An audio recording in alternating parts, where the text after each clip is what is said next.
Hey, Dave Melinda here, Positive Polarity Podcast. Hope things are going awesome for you. As you know, each week I find the best of the best. And this week is no exception. And I have these cool words I'm going to start with that I'm really drawn to unpack today. And it's basically says the whole person approach to wealth. And it really struck me when I saw that. And so I'm like, I gotta find out who got those words.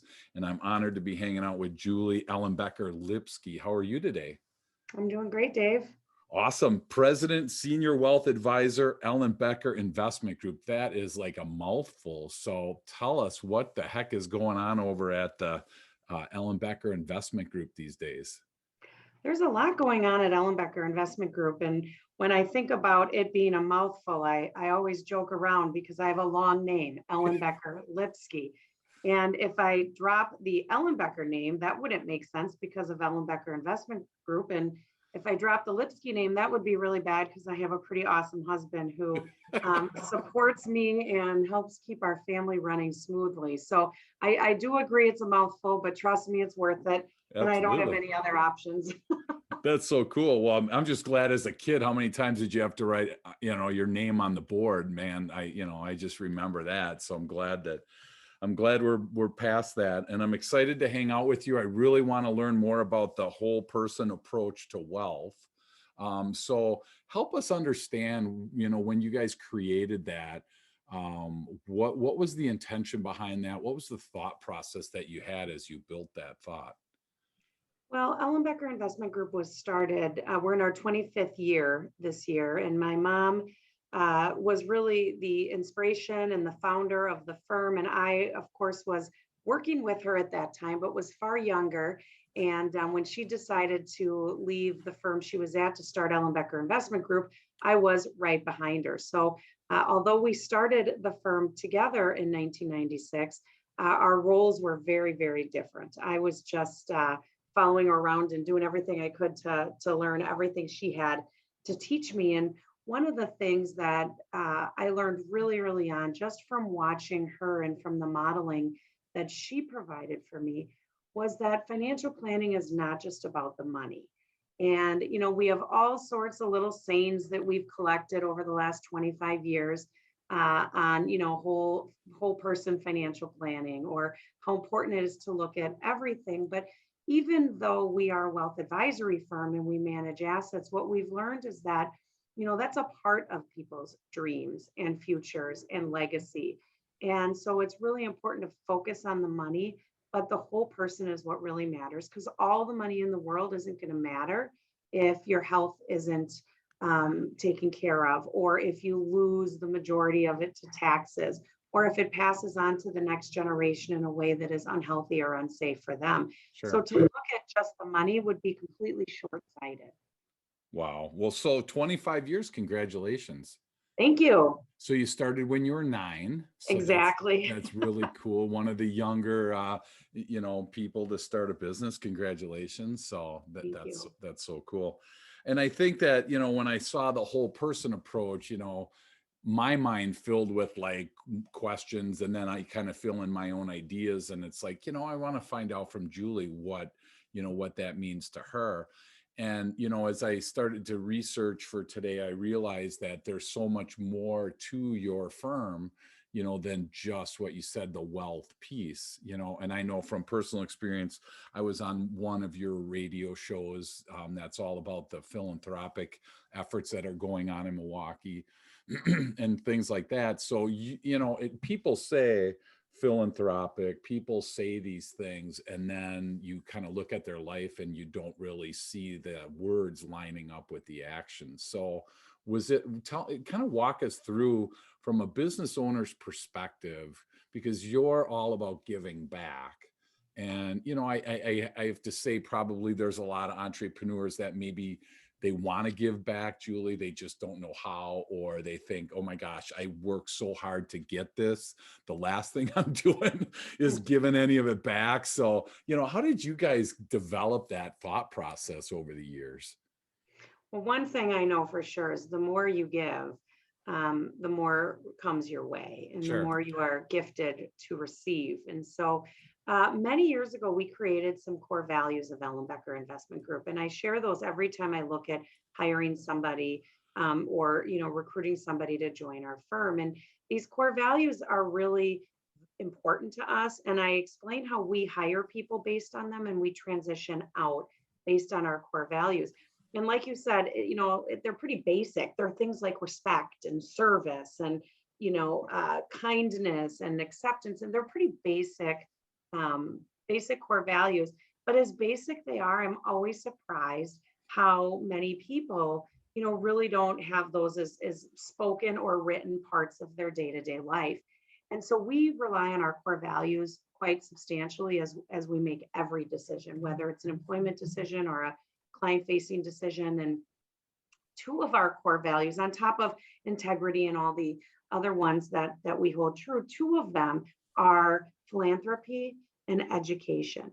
Okay. And philanthropy, to answer your question, has been a core value of our family for a very long time.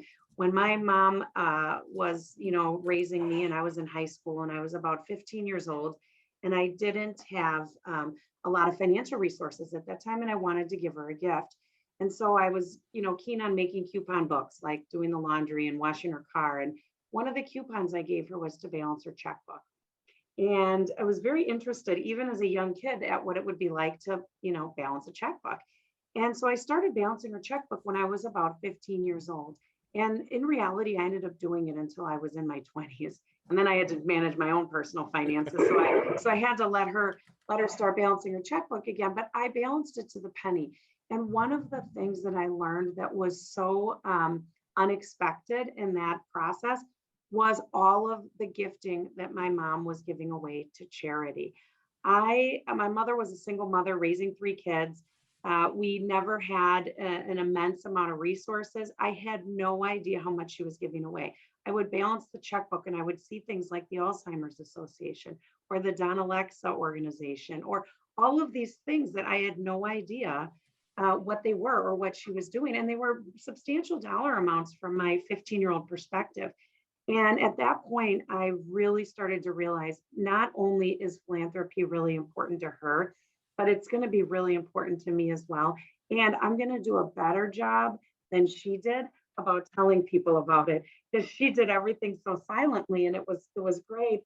I want people to know that philanthropy is a core value and a mission of me personally and the firm. And I don't do that to ring a bell or pat my own back. I do that because I want other people like me and other businesses like me to know that it can be done, that you can give money away. I want to be a model for that.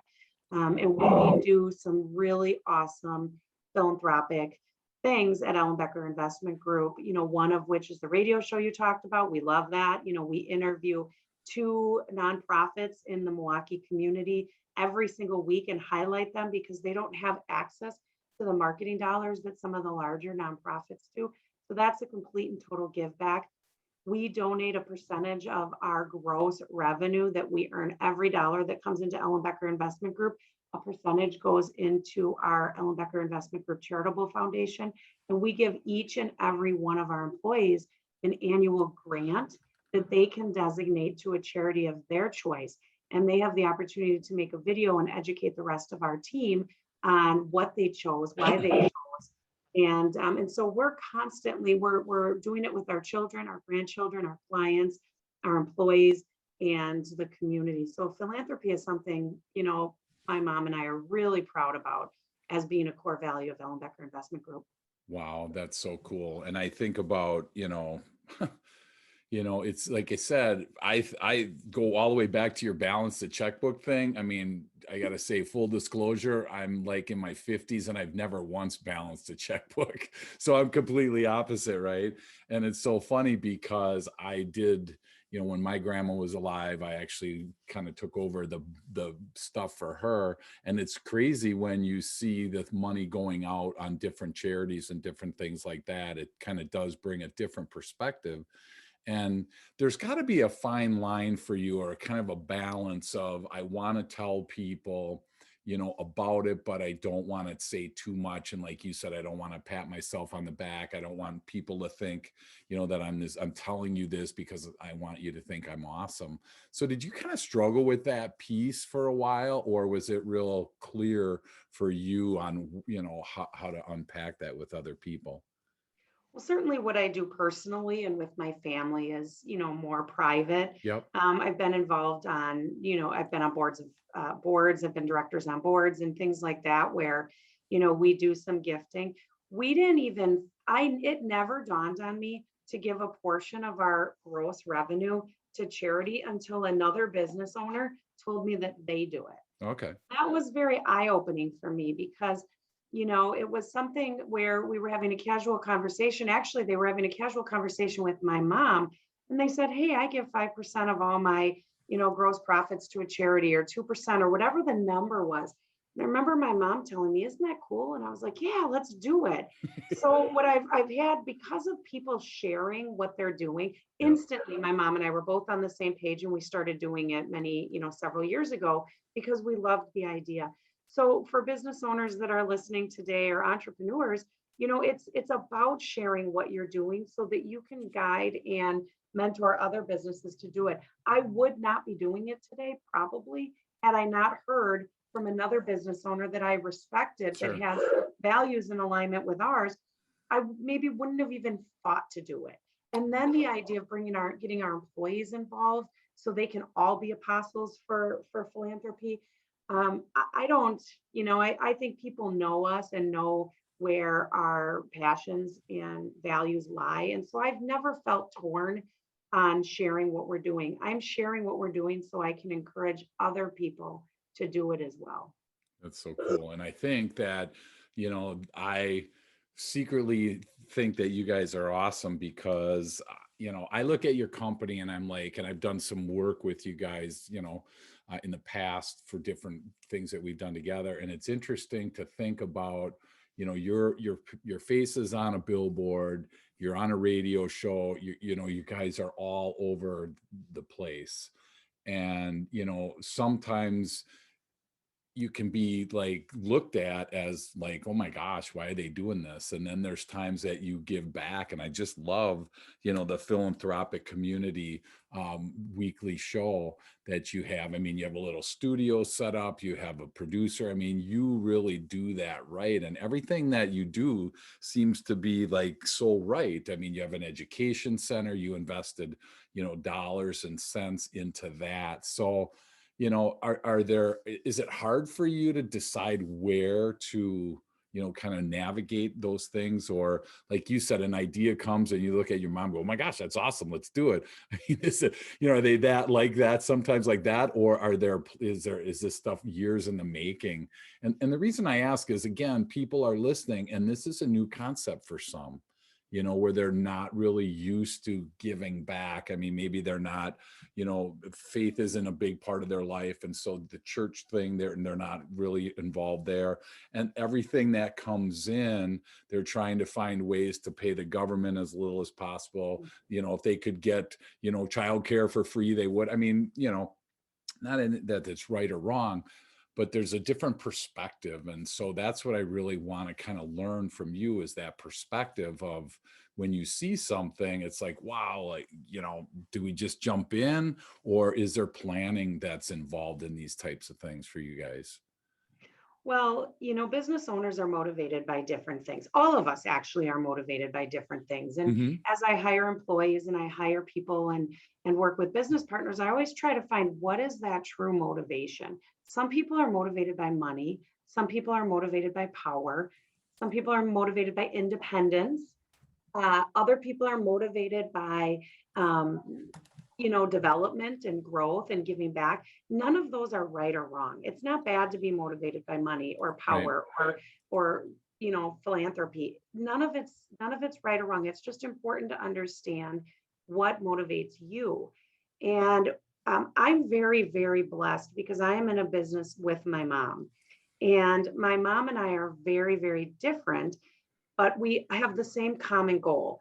And so for those people who know us, they know that my mom is a visionary and an entrepreneur, and she's out there and she's got great ideas and she's super passionate about what she does.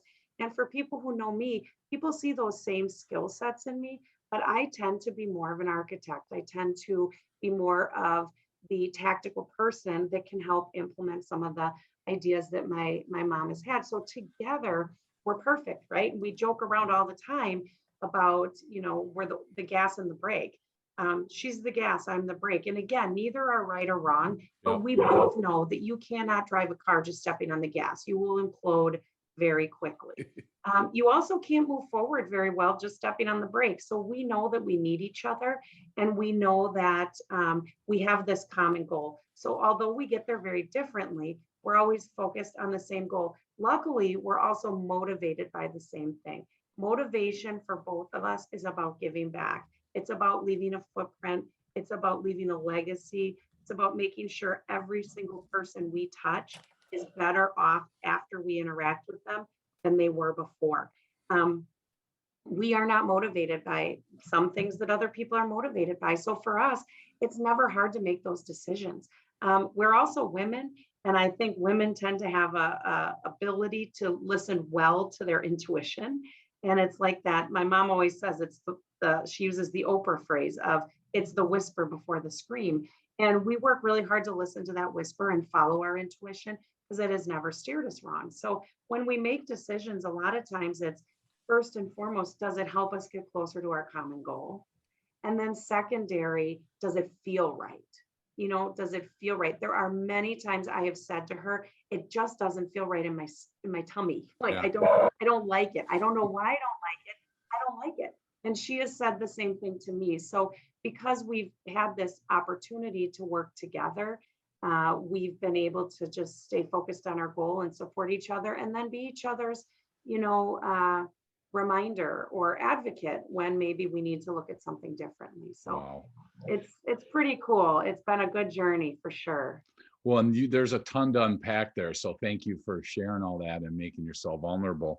When you think about a common goal with your mom, I'm already like, oh my gosh, I'm an entrepreneur. I choose to be a solopreneur where it's just me. And that's a whole nother episode.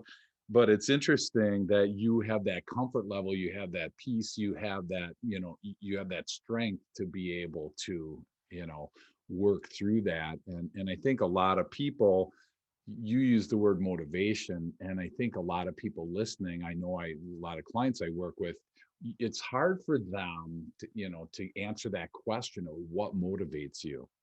And we do a lot of work with DISC personality profiling, and part of that is in there helps you understand what motivates you, because I've been in hundreds of interviews, whether I've been interviewing people for myself or for a client over the years. And when you ask that question, Julie, what motivates you? That's a really tough question. So you guys, did you learn early? How did you find that? I mean, if there was a journey there, take us through that if you can, because that's really, very self reflective and very self-aware to be able to have that clarity for that. Because again, I run into people that run their life and they don't know really what motivates them. Do you remember that, whether it was as a kid or in your early adulthood, or whenever you found that? Help us with that motivation piece? It's interesting because it requires you to really, really be self-aware and kind of take a body temp Yep. on when you feel good and when you don't feel good. Because it's kind of the process of elimination. I tell my kids when they're, working their first job and they say, I really don't like being a dishwasher. I'm like, that's great. Check that off your list and go try something else. Yep. Because none of us, especially as kids, you don't know what you want to be. So it's a process of elimination. Sort of that with motivation too, because what motivates you at one point in your life might be totally different than what motivates you later in your life too. So it's not a one shoe fits all. It's not going to be the same thing that motivates you in your 20s. When I was in my 20s, I was much more motivated by the bottom line about being able to, grow my family and grow my finances and I was motivated by balance. I wanted to be home with my kids on the weekends. And I was motivated by education. I wanted to continue to absorb everything that was important for me to continue my career. My motivation was different then than was in my 30s and 40s and subsequently on. And I can speak for my mom too. I mean, her motivation when she was starting a business, when she was a single mom raising three kids, was very different than her motivation today in her 70s when she has three kids and seven grandkids and is talking more about being motivated by leaving a good legacy.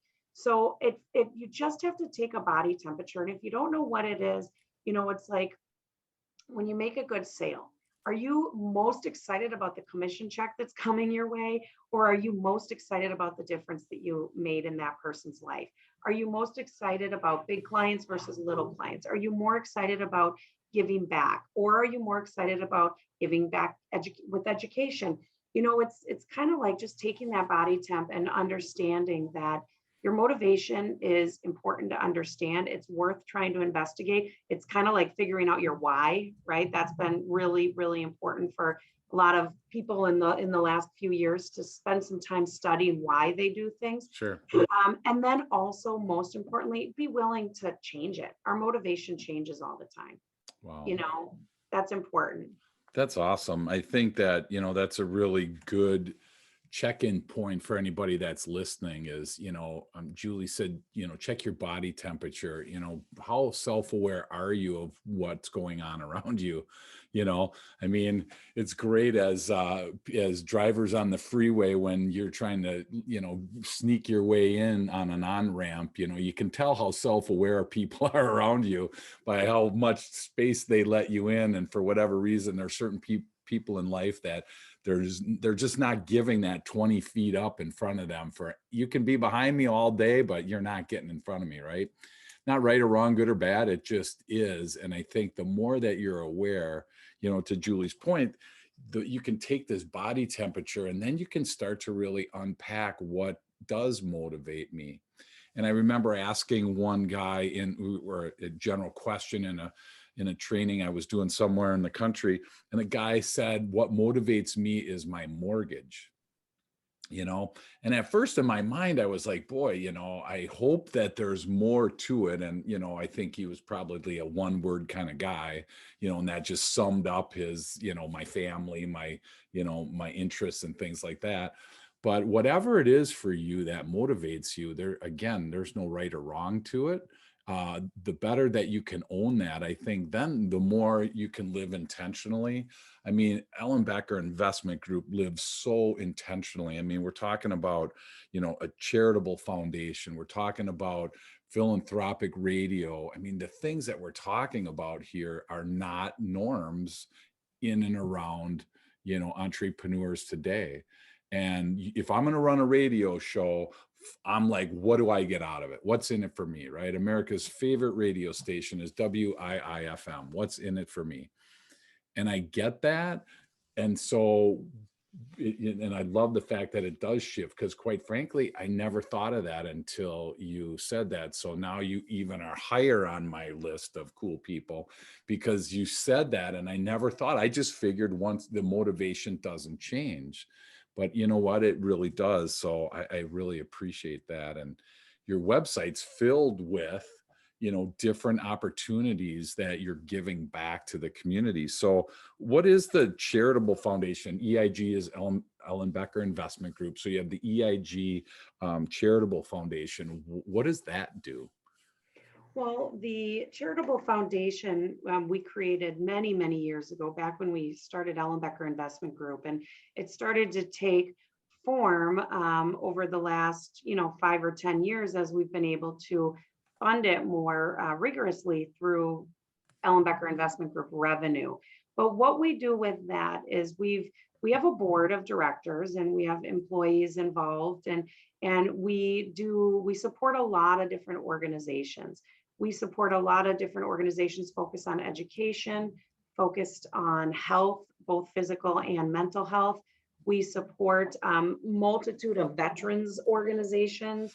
And we also give a portion of that charitable fund every year to our employees on their anniversary every employee on their anniversary gets $1,000 to designate to a charity of their choice. Cool. And so it's really become a way where we can bring our employees and our clients and the community together to focus not on issues that are important to Karen and I, but issues that are important to our whole team. And that's been quite remarkable. In the beginning years, my mom and I would just designate where the funds went. And although I think we did a wonderful job, it wasn't nearly as expansive and inclusive as it has been since our employees have been given the opportunity to share with organizations that are important to them. Yeah, and if you have two every week on your show, that's about 100 a year. And you're probably just scratching the surface, right? Of actual local. You try to stay local in the Milwaukee area on your show. Is that correct? We try to. I mean, we've expanded more, but we try to, stay at least regional here because I think there's just so many to choose from. And maybe as we start to, talk to each of the organizations and start to limit that pool of new nonprofits, then we can expand. But it's been really great, and I think philanthropy is important. I know we're spending a lot of time talking about it because it's a big differentiator for us as an investment firm. And so, I think it's great. It's a part of what we do. Of course, it's not all of what we do, Sure. but it's definitely been a big part of how we have maintained great employees and how we have been able to meet our goals and meet our mission and serve what motivates us. And I think there's this aura around you, and you might not see it because you're in it. And I know that, there's this aura around your company and what you're doing. Like it's what people strive to want to be, And so I think that that's so cool that people, I'm like, that's where I'm like, all right, I want to have a radio show. That's it. If they can do it, I can do it. I'm like, this is so dang cool. Right. And I'm like, okay. And then I get involved and I, I'm sitting in there with Julie or with Jill, Jill, yeah. and I'm like, this is so cool, And then we start talking about, in this case, we were talking about, I go into prisons with a group of guys and we play softball against prisoners. And so we were talking about, the prisoners and their life and things like that. And I'm like, what in the world does this have to do with financial planning, financial advising, the wealth that we talked about at the beginning, the whole person approach to wealth? And then I just, I started to try and make some connections between that. And at every spot I came to, I'm like, I just want to be here. I just want to be here. I just want to be involved with this group. So, I just want to say thank you, on behalf of all the people that you help around the city and the state and the globe, because it is making a difference, and that's what your goal is. And I know sometimes we want to make a difference and we kind of forget that it is making a difference, because we keep raising the bar. So what's your next venture? Do you have any that you feel comfortable sharing? Because you've pretty much done it all. So what's next for you guys? Do you have anything on the horizon? There's a lot of things next. We Some won't things tell you're gonna anybody have, either. So, okay, that your yeah, secret's safe here. some things you're going to have to wait on. Oh, come However, on. there's a lot of things next. But first of all, thank you for those high praises. It's always nice to, hear that we are affecting people positively, and so Absolutely. I appreciate that, and thank you for taking the time out to say that. There's a lot of things coming for Ellenbecker Investment Group. I mean, we're really excited about continuing to grow the services that we have for our clients. We've enhanced our tax division substantially. Taxes are such a challenge for everyone, and tax planning really impacts the longevity of our clients' portfolios almost more than anything else. So we've enhanced and developed our tax division quite a bit. Okay. We are actually in the process of developing a wealth coaching division where we can provide our services to people who maybe aren't at a stage in their life where they're ready for investment management, but they definitely need wealth coaching, whether it's, coaching on getting out of debt, or coaching on creating a savings plan, or coaching on getting your kids off the couch, or all of those other things that have to do with the whole person that maybe people hesitate reaching out to us because they don't have assets to invest. So this coaching division is going to launch next year, and we're really excited about it because it's going to provide education and resources to everyone, as well as an opportunity for us to better serve our clients' adult children. That's a big part of what we do because legacy planning and succession planning is so important. So this wealth coaching division is really exciting. And we have a couple other things on the docket we're looking forward to. So life is good. Life is moving fast. We're constantly looking to hire advisors and other people that want to be part of Ellenbecker Investment Group, people who want to be part of the financial planning industry, but more importantly, really align themselves with our culture and core value and want to have a place to spend the rest of their career. So that's another piece that's always really important to us. Sure. And it's funny because I'm sure that there are people that are saying, entrepreneurs, business owners say, our culture is really important here. They say it. And then through the interviewing process, and then you look around in the actual building and you're like, whoa, what culture?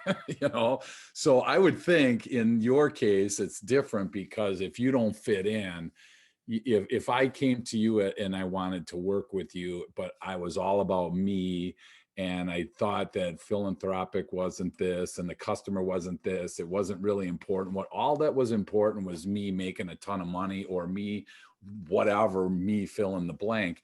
I got to believe that's probably not a really good fit for you guys, is it? Well, two things. I give everybody our core values and I say, if any of these feel weird to you, I mean, fluffy, weird, uncomfortable, you won't be happy here. Yep. And that's just very direct and very open. The other thing is, Dave, you've done our disc assessment here. You know where the whole team hangs out. You know our culture, and Yep. and although we are spreading out, and I think diversity is really, really important. Diversity in the way that our employees approach things, in personality.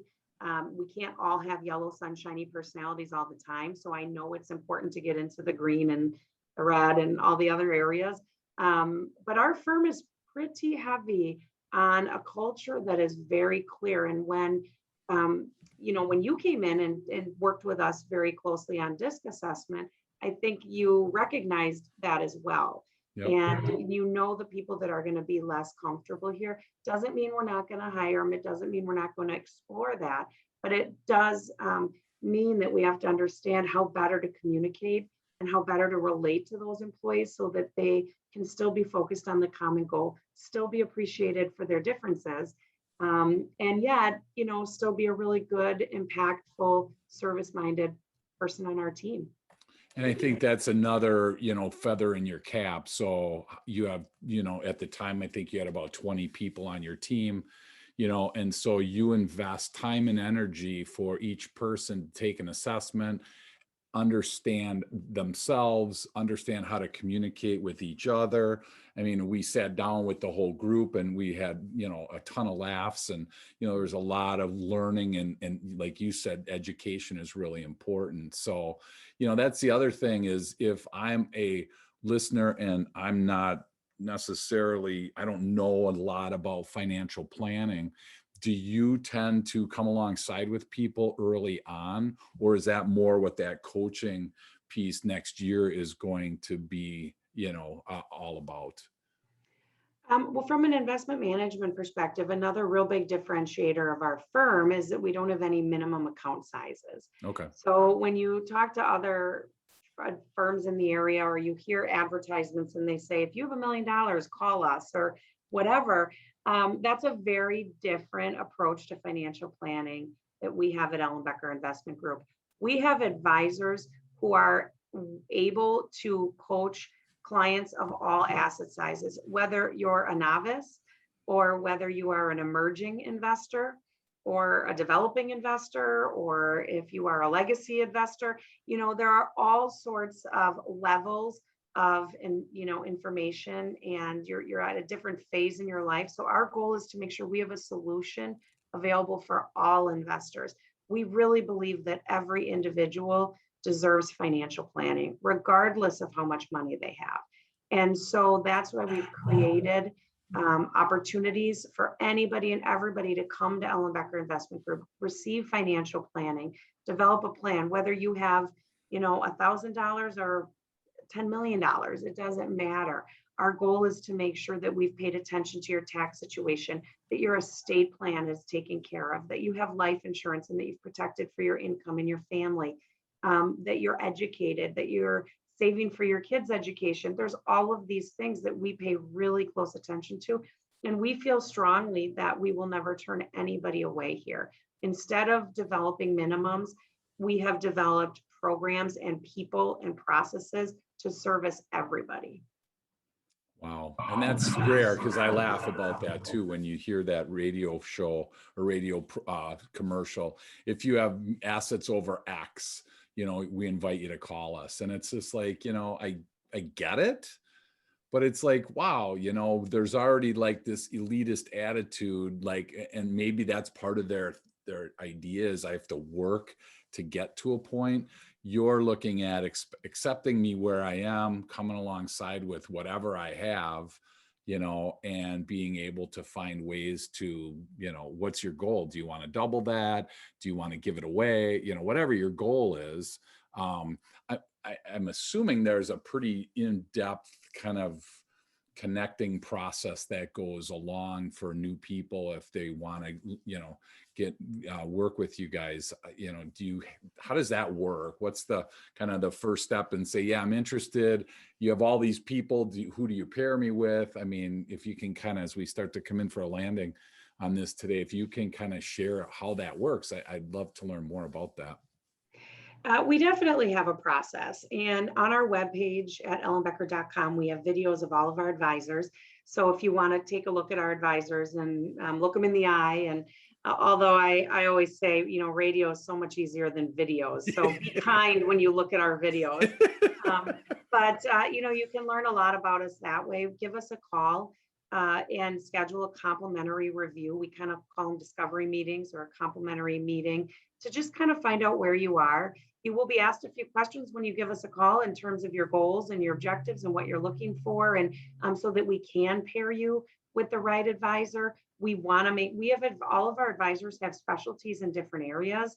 And so whatever you're going through in your life, whether, it's retirement planning or it's leaving a job, or, if it's the loss of a spouse or a marriage, or anything like that, we have individuals who really focus on those specialties so that they can help you and meet you where you are. So when you do call, you'll be asked, a few questions, and then we'll get an appointment on the calendar. And there's no charge for that appointment. So it's a great opportunity. And as I said in the beginning of this podcast, one of my goals is to make sure that every person I touch leaves with more information, leaves more educated, and leaves with something positive after we meet. So I assure you that complimentary discovery meeting will give you lots of things to think about and will help you get closer to navigating how to go from where you are today to meeting your goals. And you end up with a whole person approach to wealth. And I think that's kind of such a different way to look at it. And I'm so honored that you shared that with us today, because it just, anytime we can learn something, anytime we can expand our horizons, it definitely helps, us as a human being. It helps us as a race. So I appreciate that. That's so cool. 2 more questions and then I'm going to let you go. So I want to know Julie Ellenbecker Lipsky's tip of the week. Tip of the week. Well, I guess it depends on the week, right? I got all this good stuff going on. And for me, I really think one of the best things that any one of us can do is find somebody who can help you identify what your goals are and can help guide you. I tell this to my kids too, surround yourself with good people who are going to help you grow. Look around at your friends, at your family, at your coworkers, at your business partners, your network, and surround yourself by the people who are going to help you grow, that are going to see in you stuff you don't even see in yourself. And if you can surround yourself with people who are going to grow, spend more time with them. And the other people who aren't going to help you grow, spend less time with them. Surround yourself find a mentor, somebody who's going to, be right by your side with you as you continue to grow and develop. Because it's really easy to, especially in the times that we've been living in recently, it's really easy to get stuck. It's really easy to get into our routine. It's very difficult right now as the pandemic is, winding down a little bit, and more people are able to get out there. It's difficult to get out there because we've been in this routine for the last, 14 months. And so surround yourself with people who are going to make you better. Wow, That's what I would say. that's so Check in cool. next week. I'll have a different tip. Hey, we should do this every week. It's the Ellenbecker tip of the week. This would be awesome. There But you the go. interesting thing is and to totally, resonate what you said, before I wrote my book, somebody told me that you'll never write a book if you don't have 5 people's names in your phone right now that have written a book before. And I look at my phone, I'm like, uh-oh, I got nobody. Right. So, I'm sure that they were meaning just the concept, don't get hung up on 5 and all that. And Mhm. so I went ahead and I investigated, and my friends, stalked them a little bit, found out who's written a book, who hasn't. And, I found 5 people, and all of a sudden it gave me the confidence and the courage. And they started to encourage me. To your point, surround yourself with those kinds of people that want to move you forward. And we were joking about it before we jumped on the call about, my company name is Positive Polarity. And it's like, how many people would, if I would have called it Negative Polarity, how many people would really want to be involved in that? And if you're listening, hopefully you're labeled as a positive person. Hopefully, go ask your close friends, hey, am I positive most of the time? And we all have speed bumps, and we all have, tough days, except Julie. She's yet to have a speed bump. So, but I Oh, mean, that's not true, Dave. but I mean, it's so cool to surround yourself with people that, have your back, are like-minded, like you said. So thank you so much for that tip of the week. Fantastic. One last question. This one's the fun one. What's one thing that most people don't know about you that you feel comfortable sharing in front of the world? Oh, I feel like I'm in a little bit of a job interview. You didn't give me any heads up on I what you don't were give gonna. that. Well, then, then you can answer. And I want to know just what comes to mind. And then if we have to edit this, we can, but All right, I appreciate the opportunity to edit it, but my close friends know, most of my friends know, and actually a lot of my clients know about me, but might be a surprise to some people who don't know me that well, is that I love live music, and my husband and I have followed many bands across country, and every year we try to hit 15 or 20 different concerts. I was able to see the Grateful Dead several times while Jerry Garcia was alive, and nice. able to see bands like the Rolling Stones and the Doobie Brothers. And so I have a real affinity for classic classic rock and live music. And my 17-year-old daughter asked for Neil Young tickets for Christmas, so we took her a couple years ago to see Neil Young. So I've been able to pass that down to my daughter, and that creates a lot of fun. We have a lot of good times together. That's fantastic. So do you have anything lined up yet? Oh yeah, well now the concerts are coming back. We have the Black Crowes in August, Okay. and we're going to see the Avett Brothers in Red Rocks in July. Ooh. And I keep waiting, and I'm afraid we're going to run out of time, but I keep waiting for the Rolling Stones to re-announce their American tour, because we have our tickets that got canceled last year. So so that's something that it's a huge battery charge for me to go with people and listen to live music. I also love local bands. There's a ton of local bands Yeah. out here, and all of our client events, when we host fun outdoor client events, we always have live music. So we have an Inspire Retirement event, RV event, coming up in our parking lot this summer, where we're going to have about 15 RVs to tour, and we're going to have one of my favorite local bands playing for that. And then we also have a veterans event celebrating veterans on September 2nd, where we're going to have food trucks and live music as well. So that's one thing. I love live music, but I love sharing live music even more. Wow, that is fantastic. So I got to ask one more question now. I lied to you. So favorite band, who is it?